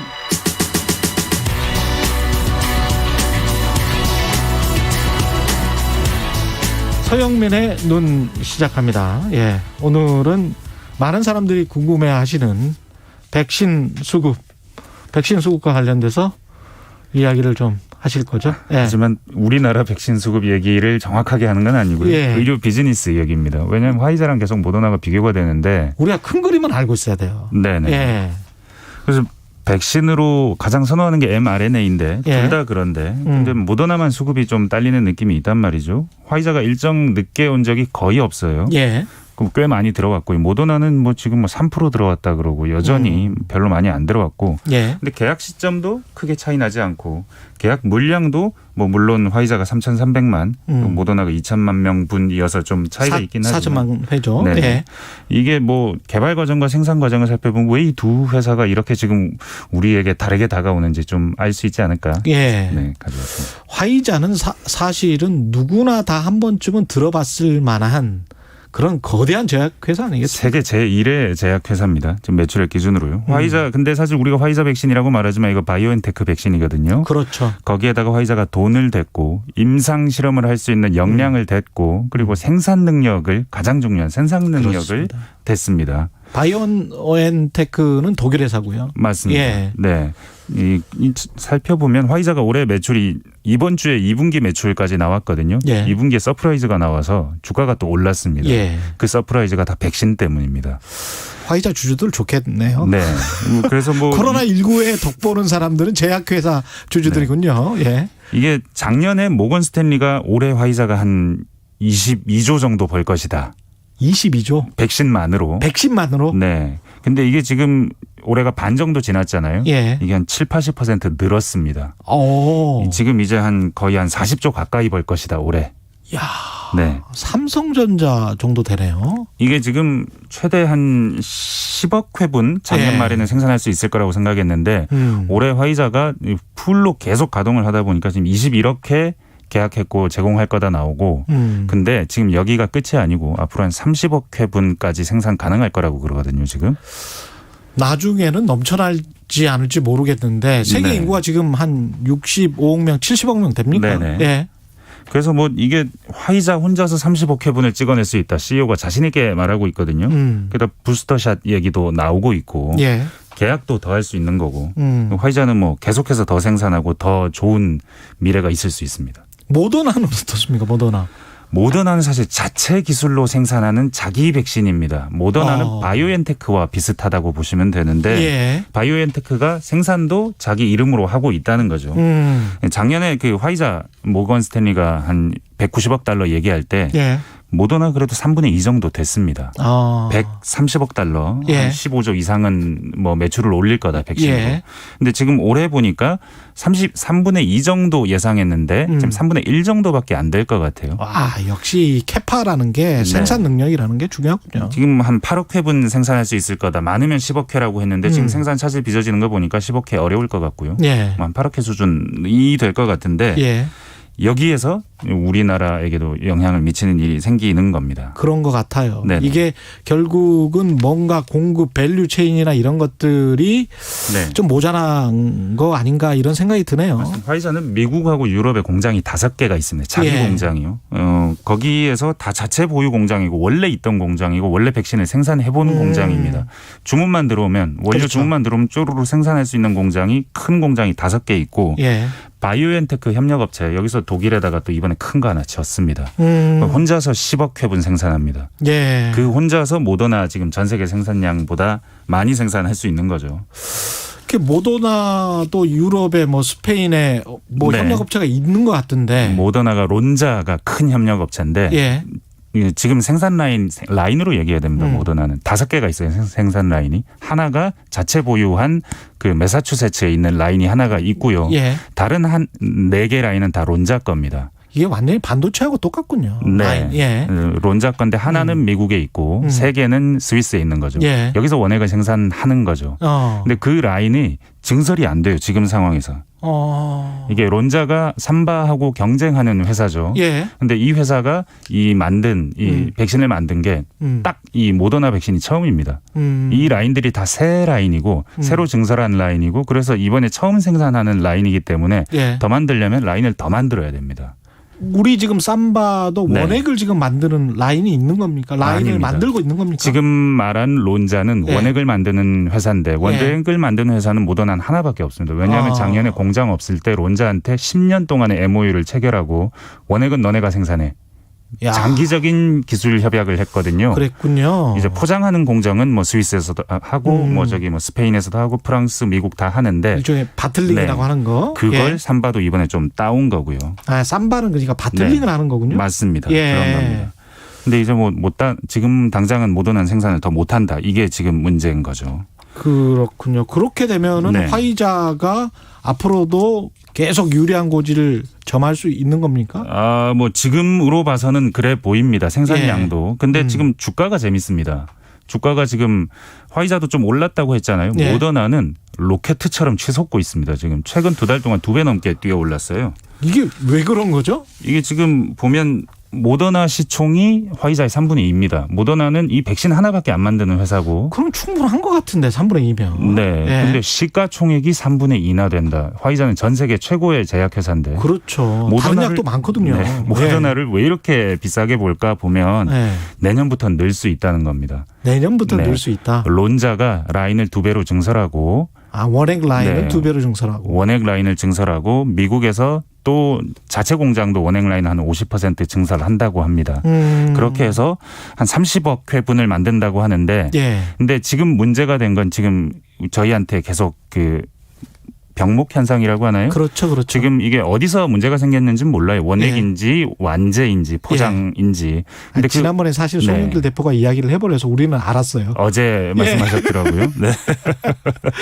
네. 근데 이 라인의 불안정성이 계속 있는데도 불구하고 이렇게 생산을 하려면 더 많은 협력업체들이 있어야 될 거고 실제로 더 많은 협력업체들을 지금 만들고 있고요. 그중에 하나가 삼바인데 원액까지 된다면 좋겠지만 론자가 경쟁 회사인데 삼바에게 원액 기술을 흔쾌히 줄까는 모르겠지만 여튼 이렇게 늘리고 있기 때문에 시장에서 봤을 때는 부스터샷이 내년에 아마도 필요할 것 같고 그렇죠. 게다가 모더나가 이번에 S&P에 올라가기도 했고 그래서 등록이 되면서 또 많이 오르기도 했고 수급 상황은 지금 현재 모더나의 준비를 봤을 때 개선될 가능성이 매우 높다. 그래서 지금, 주가가 오른다. 네, 지금 당장은 아니지만 장기적으로 보면 우리나라의 수급도 지금 약간 차질은 있지만 앞으로 괜찮겠네요. 네. 서영민의 눈 KBS 서영민 기자였습니다. 안녕하세요. 이금입니다. 부끄럽지만 경제 잘 모릅니다. 부동산 투자, 재테크, 주식 아직 못 해봤습니다. 그래도 경제에 관심은 많아요. 경제를 알아야 우리 사는 사회를 이해할 수 있으니까요. 그래서 홍사운의 경제쇼를 챙겨 듣습니다. 진짜 시간 날 때마다요. 내용도 좋지만 홍반장, 홍사운 기자 매력 있습니다. 오후 4시 5분 홍사운의 경제쇼 응원합니다. 집에 다 왔는데 주차장인데 라디오를 끌 수가 없어요. 너무 재밌어. 지친 퇴근길 여러분의 반려 라디오. 매일 오후 5시 5분 KBS 1라디오 주진우 라이브. 2시간 훅 지나갑니다. 지금 시각은 8시 30분입니다. KBS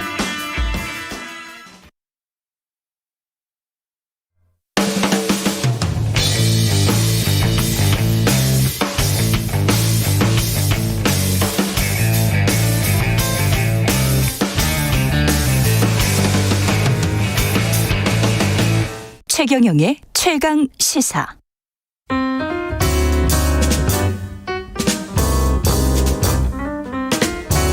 네, 더 나은 미래를 위해 오늘의 정책을 고민합니다. 김기식의 정책 이야기 식센스. 김기식 더 미래연구소 소장 나와 계십니다. 안녕하십니까? 예, 안녕하세요. 법사위 아까 이낙연 전 대표하고도 말씀 좀 나눴는데요. 일단 11대 7로 상임위 배분하기로 했고 법사위를 주기로 했단 말이죠. 네, 네. 이거는 계속 여권 내에서 설왕설래인데 어떻게 보십니까? 김기식 소장님은. 네. 일단은 그 정치제도나 의회제도라는 거에는 정답은 없습니다. 나라마다 되게 다르고요.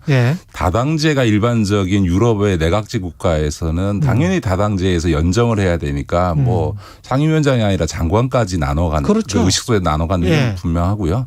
이제 미국식 양당제 구조에서는 대통령제 하에서 양당을 할 경우에는 그 과반을 넘는 다수정당이 상임위원장을 다 독식하는 게 또 일반적입니다. 그러니까 그런 점에서 보면 우리처럼 이제 대통령제에서 양당제인 이런 그 사실상의 양당제인 이런 구조에서는 원칙적으로 보면 책임 정치적 차원에서 과반수가 넘는 다수당이 상임위원장을 다 가져가는 게 맞을 수 있습니다. 그런데 문제는 정치나 의회제도라는 게 정답이 없듯이 이 문화와 관행, 이 국민의 인식 이런 게 중요하거든요. 근데 우리는 공교롭게도 87년 민주화된 직후에 이뤄진 총선에서 여소야대가 만들어졌고요. 88년도 총선에서. 그 여소야대가 만들어지니까 당연히 그 다수당인 여당이 아니고 소수 여당이 더 많아졌으니까 여기가 오히려 이제 상임위원장을 죄송합니다. 요구해가지고 그때부터 이 의석수에 의한 상임위원장 배분이 민주화된 직후부터 관행처럼 쭉 내려온 거예요. 그렇게 30여 년을 지나왔기 때문에 우리 국민들의 인식 속에는 국회를 민주적으로 운영한다라고 하면 그냥 의석수에 따라서 상임위원장을 배분해서 하는 것이 그냥 30여 년 동안의 전통과 관례로 이해되고 있는 거죠. 이걸 이제 쉽게 무시해서는 곤란하다. 이제 한 가지만 더 말씀드리면 사실 이제 180석이나 됐는데 그렇게 압도적으로 이겼는데 뭐 법사위 왜 주고 상임위원장 다 도식하는 게 맞지 않냐라는 민주당 지지층이 반발이 있습니다만 사실은 기억해야 되는 게요. 뭐 이 2008년도에 민주당이 정말 대선 패배 이후에 총선에서 참패를 해서 겨우 81석 얻었습니다. 그러니까 지금 국민의힘보다 훨씬 더 의석을 못 얻는 정말 대참패를 했는데요. 그때조차 그 81석 갖고 무려 석 달 동안 원구성을 안 시키고 파행시켜서 결국은 의석수별 상임위원장 배분을 받아냈고 법사위원장도 민주당 야당이 가져갔습니다. 그러니까 민주당이 그렇게 해놓고 지금 와서 180석 됐다고 상임위원장 독식하고 법사위원장 안 주겠다라고 하는 것은 이게 국민들이 보기에는 이제 오만해지고 독선한다, 독주한다 이런 인식을 주게 되는 셈이 되고 그게 또 지난 4.7 재보궐선거에 악영향을 준 측면도 있기 때문에 그렇군요. 이번 민주당의 결정은 저는 뭐 정치적으로 충분히 해야 하는 결정인 거죠. 여전히 법사위원장의 뭐랄까요 권한은 센 겁니까? 그렇죠. 이제 한 가지 분명한 거는 지금 법사위의 권한이라는 게 상원 노릇한다는 게 체계작구 심사권을 그렇죠. 행사하면서 타상임위원회가 이미 다 심사한 걸 붙잡고 통과 안 시켜주고 뭐 감나라 배나라 하는 이런 것 때문에 문제가 되는 거잖아요. 그래서 꼭 법사위원장을 가져와야 된다 이런 얘기를 하는 건데 전 세계적으로 법사위가 체계작구 심사권을 행사하는 사례가 거의 없습니다. 거의 없다는 건 제가 알기로는 없는데 혹시 제가 모르는 어떤 후진국에서 그런 일이 있는지는 모르겠습니다만 하여간에 없습니다. 그러니까 이제 이런 한국에만 독특하게 있는 건데 이게 이제 처음 재헌국회부터 있었던 게 아니라 1951년도에 그 2대 국회부터 이 체계작구 심사권이라는 게 들어왔는데 그 이유가 그 당시에는 이제 건국 초기다 보니까 이게 그 의회 내에 법률가도 거의 없고 그 의회를 보좌하는 전문위원 제도도 성숙돼 있지 못하니 상임위원회에서 뭔가 얼렁뚱땅 법안을 처리하는 일이 발생해서 이게 문제가 생기니까 법안 같지가 않은 거지. 좀, 그렇죠. 좀 법안을 좀 치밀하게 좀 다듬어야 할 필요성이 있어서 만들어진 건데 지금은 뭐 변호사 국회의원 직업 중에 가장 많은 직업이 변호사이고 이미 국회 안에 지금 4천 명이 넘는 직원들이 국회의원 보좌진이나 국회 사무처 상임위원 전문위원으로 다 붙어 있는 이런 상황, 더구나 입법조사처라고 하는 게 따로 있는 이런 상황에서 법사위 체계작구 심사권을 유지할 이유가 없는 거죠. 문의하고 뭐 수정해주고 그럴 곳은 뭐 충분하군요. 지금 국회 내. 그렇죠. 그러니까 이제 전 그런 점에서는 법사위원장을 그 야당에 넘겨주면서 체계작구 심사만 하도록 하고 그 심사 기간을 60일로 줄이겠다라는 그 안 자체는 좀 문제가 있다고 생각합니다. 그 안 자체. 저는 법사위원장이나 상임위원장을 의석수에 따라 배분하는 거는 우리의 지난 민주화 이후의 관행상 관례상 저는 그건 그렇게 하는 것이 합리적인 국회 운영을 위해서 맞다고 생각합니다만 법사위를 개혁하려면 제대로 해야 되는 거죠. 그러니까 체계작구 심사만 하도록 하는 게 아니고 체계작구 심사권을 없애야 되는 거죠. 아예 없애버려야 그러니까 지금도 사실은 그 체계작구 심사권을 가지고 상원 노릇을 하고 게이트키핑을 하고 이랬던 거거든요. 그럼 체계작구 심사 권한 없애버리면 법사위가 하는 게 뭐예요?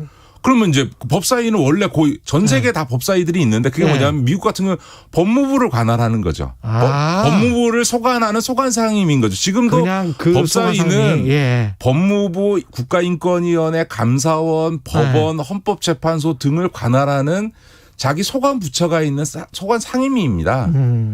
거기에 더해서 체계작구 심사권을 행사하는 거니까 모든 법안을 다 터치를 해버리는 거죠. 그렇죠.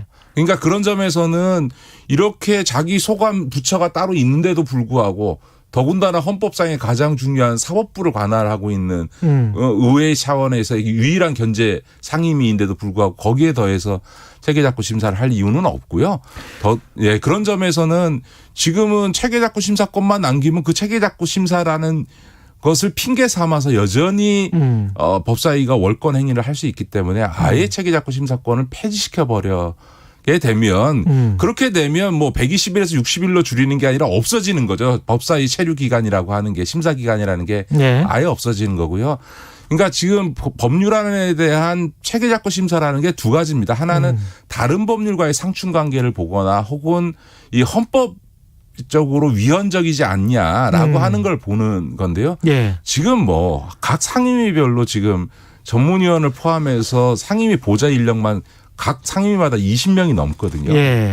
그러니까 그 상임위 법안 심사 과정에서 그걸 충분히 다 해낼 인력과 전문성이 다 있다. 그러니까 상임위별로 체계작구 심사하면 된다. 이게 거죠. 지금 언론중재법 가지고 징계 징벌적 손해배상 관련해서 이제 여야가 또 붙었는데 이 부분 관련해서는 어떻게 보세요? 언론중재법 개정안? 저는 뭐 내용적으로는 이걸 뭐 언론 자유 말살법이다 뭐 이렇게 얘기하는 건 좀 부적절하다고 생각합니다. 왜냐하면 법안의 내용이 별거 없어요. 핵심이 뭐냐면 고의 중과실, 그러니까 실수라든가 이런 게 아니고 뭐 취재 부족, 실수 이게 아니고 고의가 중과실인 경우에 한해서만 그 피해액의 5배까지 보상을 해라라고 하는 건데 이 징벌적 손해배상은 이미 뭐 가불관계와 관련된 대리점법, 가맹사업법 이런 것 공정거래법 등의 광범위하게 우리나라도 지금 도입하고 있는 제도인데 사실은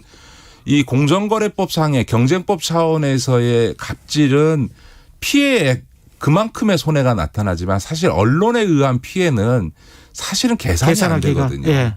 예를 들어서 우리 청취자들 기억하실지 모르지만 돌아가셨던 김영애 의원이 관여됐던 이 무슨 황토 뭐가 관련돼 제가 구체적인 그렇죠. 업체를 얘기하기는 어렵습니다만 와 관련돼서 죄송합니다만 지금 제가 출연하고 있는 이 KBS 방송에서 문제를 제기해서 그 회사가 망했습니다. 근데 나중에 보니까 그게 사실이 아닌 걸로 확인이 됐거든요. 예.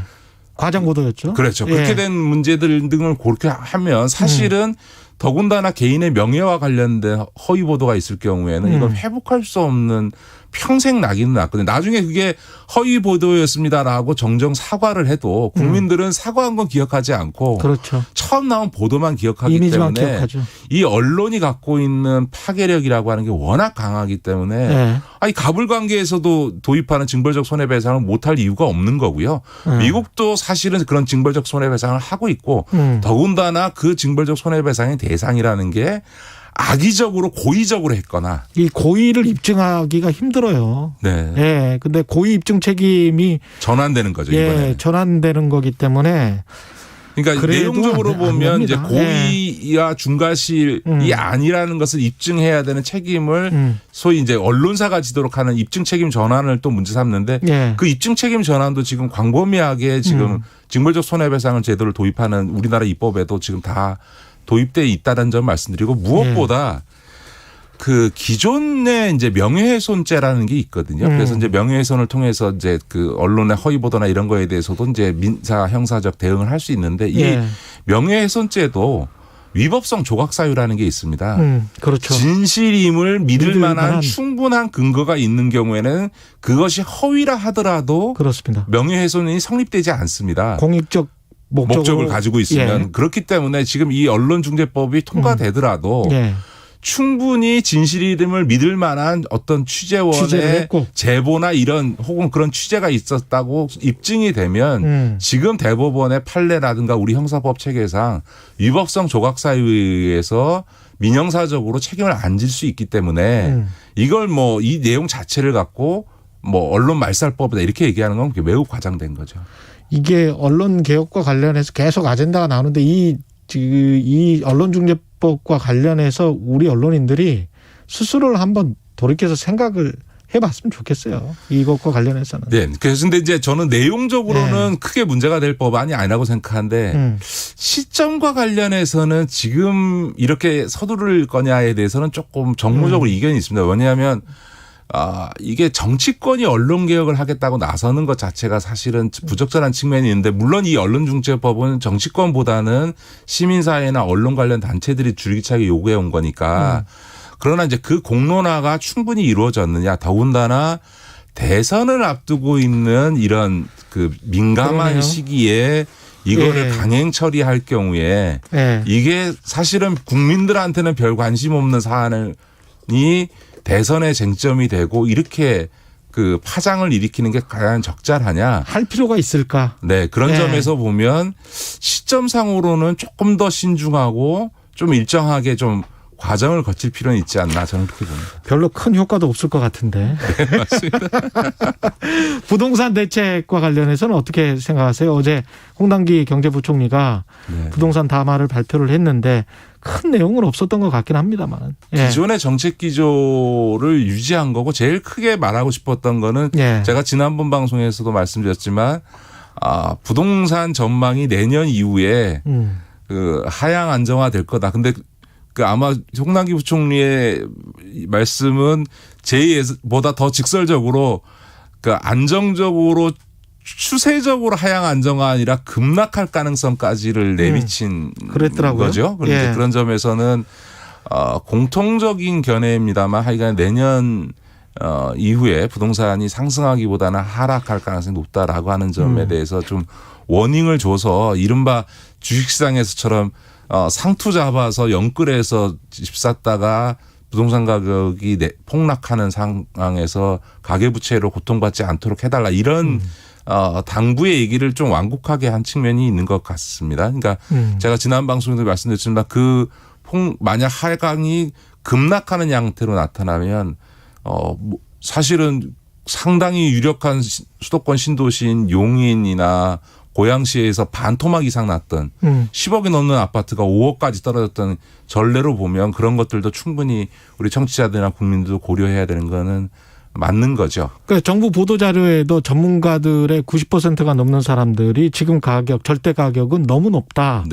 라고 이제 답변을 했더라고요. 네. 그러면서 이제 오히려 그 금융위원장과 이제 홍남기 부총리가 한 거는 이제 두 가지 문제입니다. 하나는 이렇게 부동산 가격이 하향 안정화되기 시작할 경우에는 그 부동산 대출을 받았던 사람들이 사실은 자기가 산 집 가격보다 부동산이 내려가게 되면 대출금에 대한 원리금 상환의 압박이 훨씬 커져. 집값이 많이 올라가게 되면 여차직하면 집을 팔아서 남긴 차익 갖고 빚을 갖고도 돈이 남으니까 상관이 없는데 빚을 졌는데 집값이 내려가면 집을 팔아도 빚 갚을 돈도 안 나오는 문제가 생겨나니까. 근데 그럴 때 꼭 금리가 오른단 말이죠. 그렇죠. 그런 영끌하는 상황에서 집값이 하락 올 때 생기는 문제가 있을 수 있고요. 또 하나는 이 담보 가치가 집값이 하락하면 담보 가치가 하락하기 때문에 이제 추가 담보를 제공하지 않으면 대출금 상환 요구가 등록권에서 나올 수 있는 가능성이 생기게 되고요. 세 번째는 그러니까 주택 가격이 하향 안정화되는 것 중에 가장 유력한 근거가 뭐냐면 금리가 인상된다라고 하는 거거든요. 그러면 당연히 빚을 내신 분들은 이자 부담이 커지게 되는 상황이 벌어지니까 전반적으로 내년 이후에 부동산 가격이 하향 안정화될 경우에는 가계부채 문제가 심각해질 것이기 때문에 그걸 미리 경고하고 가계부채 관리를 좀 엄격하게 해서 정말 실수요가 있거나 혹은 상환 능력이 있는 경우에 한해서만 가계대출이 이루어질 수 있도록 관리하겠다. 그리고 국민들께서도 좀 빚내는 거에 대해서 좀 유의해줬으면 신중했으면 좋겠다. 이런 얘기를 한 거죠. 말씀 감사하고요. 지금까지 김기식 더 미래연구소 소장이었습니다. 고맙습니다. 네, 고맙습니다. KBS 라디오 최경영의 최강시사 듣고 계신 지금 시각은 8시 46분입니다. 네, 시각 교통정보입니다. 지금 영동고속도로 강릉 방면 서창분기점에서 월곡분기점 부근까지 2km 짧게 밀리다가 반월터널 부근에서 부곡 나들목까지 7km, 또 마성터널 부근에서 양지터널까지 8km 사이에 차들이 몰려 지나고 있습니다. 경부고속도로 서울 쪽으로는 달래내 부근에서 반포나들목까지 밀리고요. 이전에 청주 부근 갓길에서는 고장난 화물차를 처리하고 있어서 주의하셔야겠습니다. 반대 부산 쪽으로는 신갈분기점에서 수원까지, 또 남사 부근에서 3km 정체인데요. 여기 남사 부근 5차로에서도 고장난 승용차를 처리하고 있어서 주의 운전하셔야겠습니다. 또 서울시내 강변북로 일산 쪽으로는 잠실대교 조금 지난 지점에서 사고가 나서 4차로가 막혀 있습니다. KBS 교통정보센터였습니다. 여러분은 지금 KBS 1라디오 최경영의 최강시사와 함께하고 계십니다. 네, 전국적으로 강력한 통제 방역 조치가 3주째 시행되고 있지만 코로나19 확진자 폭증세 쉬 가라앉지 않고 있습니다. 특히 본격적인 여름 휴가철이잖아요. 휴양지, 해수욕장, 인파가 좀 몰리고 있는데 유명 피서지 방역 상황은 어떤지 김한근 강릉시장님 연결돼 있습니다. 안녕하세요, 시장님. 네, 안녕하세요. 강릉시장 김한근입니다. 그 강릉이 워낙 유명한 피서지고 관광객들도 많이 찾았었는데 지금 상황은 어떻습니까? 네, 전체적으로는 4단계를 지난주에 했기 때문에 조금 줄어든 양상입니다. 관광공사가 집계를 보면 한 일주일 동안에 45만 명에서 한 40만 명으로 줄어서 한 15% 정도 줄어든 양상을 보이고 있습니다. 그렇게 관광객들이 줄면 강릉의 지역 주민들의 확진자 숫자도 좀 줍니까? 어떻게 되나요? 큰 변화가 없고요. 지금 델타 변이 때문에 지난해보다도 오히려 좀 악화된 상황입니다. 아, 그렇군요. 이게 수도권 거리두기 4단계 될 때 최초로 비수도권에서는 강릉시가 이제 거리두기 4단계를 했었는데 그거는 그때 그렇게 결정하신 이유는 뭔가요? 네, 그 당시에 이제 저희들이 연간 3천만 명이 찾는 그런 관광지다 보니까 수도권 영향을 직접 받고요. 4단계 직전에 젊은이들이 많이 찾는 그런 포차라든가 주점 등을 중심으로 해서 갑자기 동시다발적으로 발생을 했죠. 그래서 30명 가까이 확진자가 나왔고 이게 이제 서울로 따지면 1,500명 정도가 하루에 나온 거죠. 강릉 일부로 따지면. 네네네. 그래서 급격 한 3단계 조치 이후에 급격하게 한 이틀 만에 4단계로 전국에서 가장 강화된 조치를 할 수밖에 없었고요. 그 당시에 그런 조치를 안 하면 방역 체계가 이제 무너질 수밖에 없는 그런 상황이었는데 한 일주일 정도를 이제 저희들이 잡았고요. 만에 그 이후에 마지막 날에 그래 3단계로 낮추는 결정을 하던 그 한 이틀 정도 후에 결정을 한 이후에 외국인들 그 당시에 이제 폭발할 때 젊은이들이 모이는 공간에 외국인도 있었는데요. 외국인 전수조사를 하면서 특정 국가 한 개 국가인데요. 외국인이 나온 거죠. 그래서 이 외국인이 이제 조사를 하다 보니까 외국인이 지금 현재까지 오늘 이제 겨우 잡았는데요. 어제 이 한 개 국가 외국인 커뮤니티 전체가 영향을 받은 겁니다. 그래서 이게 다 농촌 일하는 분들이에요. 네, 동남아 쪽에 한 국가의 외국인들이 그 커뮤니티로 부부가 많이 이렇게 일하러 오셨다가 이분들이 이제 강릉뿐만 아니라 강릉 인근 지역들도 시군을 다 이제 다니고 수도권에서도 많이 오시고 이런 분들이 이제 갑자기 나와서 3단계 조치로 내렸지만 그 여파가 지금까지 미치고 있는 겁니다. 네네. 그렇군요. 그러면 그분들을 제외하면 확진자 숫자가 조금 줄어드나요? 사실은 이제 3단계 숫자고요. 그 영향을 따진다 그러면 물론 이제 그분들과 같이 일하시는 우리 인솔자라든가 감독자 이런 한국인 분들이 있거든요. 그런 우리 시민들도 조금 걸렸죠. 그런데 이제 그 영향이 지역 사회 전체로 이제 대규모 확산이 된 건 아니고요.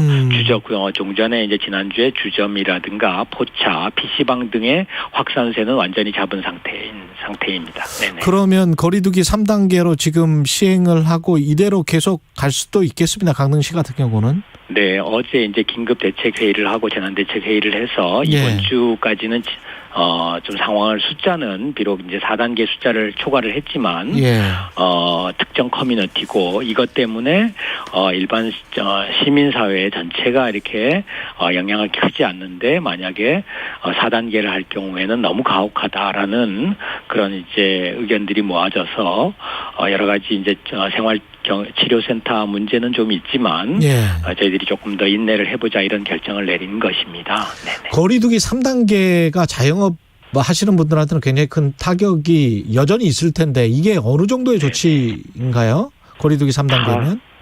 3단계면 저희들이 강화된 3단계 수도권보다 이제 시간은 10시로 했고요. 10시. 지난주에 저희들이 4단계를 할 때 수도권보다도 훨씬 강한 8시로 제한을 했었습니다. 네네. 그래서 전국에서 가장 강하다고 이렇게 보도에 나왔는데 여건이 조금 다르죠. 저희들은 이제 지방이다 보니까 귀가 시간이 조금 더 빠를 수가 있고 또 그 당시에 이제 동시에 이제 인구 밀집 지역에서 동시다발로 터지다 보니까 강력한 조치가 필요했고 그 결과가 한 일주일 만에 이제 한 자리 숫자로 떨어졌었는데 그 와중에 이제 외국인 집단 감염이 나온 거죠. 그것도 이제 어제 저녁까지 거의 차단을 한 상태입니다. 식당이랄지 숙박업 하시는 분들도 굉장히 힘드실 것 같고 관광도시다 보니까 지역 경제 전체적으로 생각했을 때도 이게 좀 빨리 풀려야 될 것 같은데 어떻게 보세요? 어느 정도나 매출 감소가 좀 있죠? 네, 그렇습니다. 지금 강릉의 경제 구조 자체가 80%의 지금 이제 서비스 업종이고 소상공인 비율이 그렇게 높습니다. 또 1년에 이번 한 달 7, 8월이 이제 매출의 절반 이상을 차지하는데요. 4단계를 했을 때 80%가 줄었습니다. 어느 업종 할 것 없이 그래서 직격탄을 받은 거죠. 그래서 이렇게 되면 지역사회 전체가 붕괴될 수도 있는 그런 위험성이 있어서 지금 현재 3단계를 낮추고 최대한 인내를 하고 있는 그런 상황입니다. 네네. 지역 병원이나 생활시설 같은 만약에 감염이 됐으면 이렇게 격리해야 될 곳들 그런 것들은 충분합니까? 어떻습니까? 지금 이제 가장 문제가 경증 환자들이 많아서 생활치료센터가 확충이 시급하고요. 이제 강원도 전체가 우리 강릉뿐만 아니라 원주에서도 이제 산발적으로 집단 감염이 있기 때문에 2, 3일이면 한 개의 생활치료센터가 거의 만실이 되는 상황이어서 도 차원에서도 지금 신속하게 지금 생활치료센터를 확충하고 있는 상황입니다. 네네. 국회 고성연수원도 지금 사용을 하고 있고요. 그렇군요. 네. 이 강릉 지역 농가 상황도 궁금한데요. 아까 한 농촌 지역에서 이렇게 확 퍼졌다고 했으니까. 감자 옥수수 같은 경우 강릉 유명하지 않습니까? 네. 예. 그 일하실 인력이 또 부족할 수도 있을 것도 같고 그렇게 만약 그렇습니다. 예. 네네네. 농가 상황은 어떻습니까?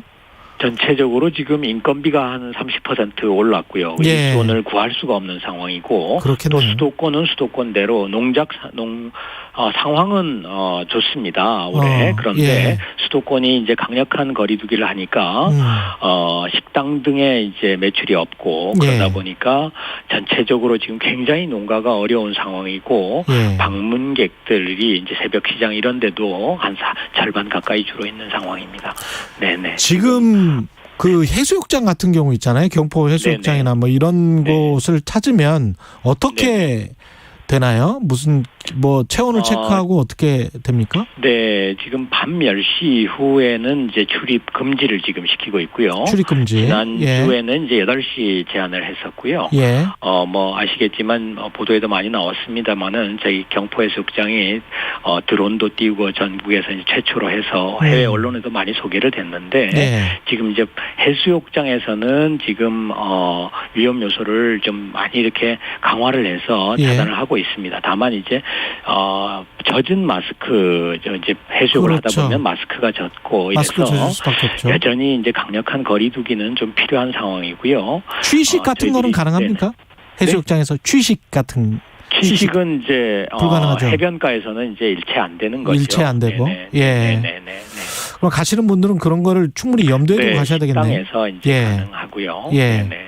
야간에는 이제 아무래도 시간적인 제약이 좀 있는 상황입니다. 예.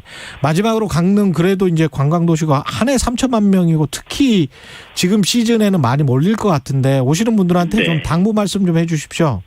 네, 전체적으로 지금 이제 온 국민이 지금 고통 속에서 인내를 하고 있기 때문에 모든 국민이 좀 더 힘을 내야 될 거고요.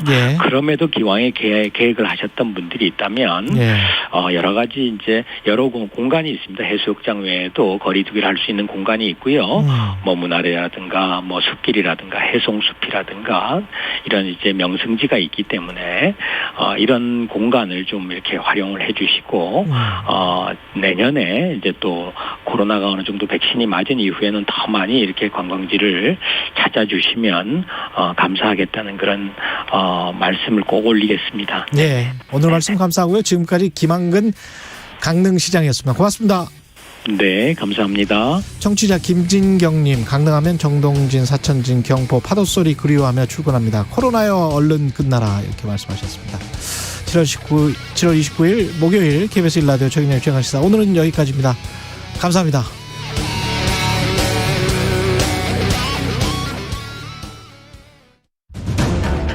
코로나19 상황이 심각해짐에 따라 수도권에 새로운 거리두기 4단계가 적용 중입니다. 거리두기 4단계는 코로나 방역에 있어 가장